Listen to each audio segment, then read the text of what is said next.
मुख्यमंत्री सन्माननीय देवेंद्र फडणवीस साहेब आणि उपमुख्यमंत्री एकनाथ शिंदे साहेब या ठिकाणी येणार आहेत। हुतात्मा स्मारकामध्ये आज सगळेच नगरसेवक जाताना दिसलेले होते। कुठेतरी आरोप होताना दिसला होता की मुंबई ही वेगळी केली जाईल महाराष्ट्रापासून वगैरे, त्याला कुठेतरी उत्तर आहे? ज्या लोकांनी 25 वर्ष मुंबईच्या महानगरपालिकेमध्ये राज्य करून त्यांना स्वतःचं केलेलं एकही काम दाखवण्यासाठी नव्हतं, अशाच प्रकारचे लोक फेक या ठिकाणी भारतीय जनता पार्टी आणि महायुतीचे सर्व नगरसेवक हे हुतात्मा स्मारकाला अभिवादन करण्यासाठी गेले होते, कुणालाही उत्तर देण्यासाठी गेलेले नव्हते। कुठल्याही प्रकारच्या फेक नरेटिव्हला उत्तर देण्याची आवश्यकता आम्हाला वाटत नाही। आपल्या भावनेतून आणि आदरासाठी त्या ठिकाणी ते गेले होते, नतमस्तक होण्यासाठी। सर, ऋतू तावडेंच्या निवडीनंतर आता पुन्हा ठाकरे गट दुसरा आरोप करतोय की तुम्ही गुजराती बहुल मतदारसंघातील आता नगरसेवकाला महापौर करताय, म्हणजे गुजराती महापौरच होतो एक प्रकारे। त्यांना काय आरोप करायचे आहेत ते त्यांना करू दे।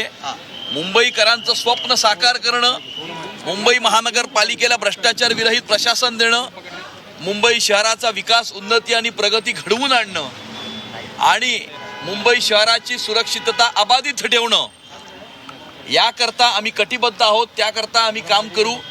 अशा प्रकारचे फेक नरेटिव्ह, खोटं पसरवणं, जनतेची दिशाभूल करण्याचा प्रयत्न करणं, अशा प्रकारच्या कुठल्याही प्रयत्नांना आम्ही भीक घालणार नाही। विकासाच्या पोलिसांनी 1000 रुपयाचं पारितोषिक दिलेलं विकासाचं राजकारण करण्यासाठी विरोधकांना आव्हान दिलं होतं। तुम्ही कितीचं आव्हान द्याल, किती रुपयांचं आव्हान द्याल? मी त्यांना अजूनही सांगतो की गेल्या 25 वर्षामध्ये मुंबईच्या महानगरपालिकेवर राज्य करत असताना मुंबईकरांसाठी, मराठी माणसासाठी केलेलं एक काम त्यांनी दाखवावं।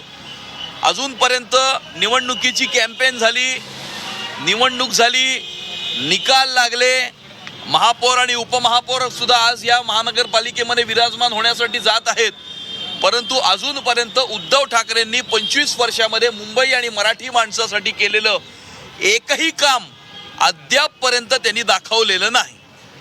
छत्रपती शिवाजी महाराज।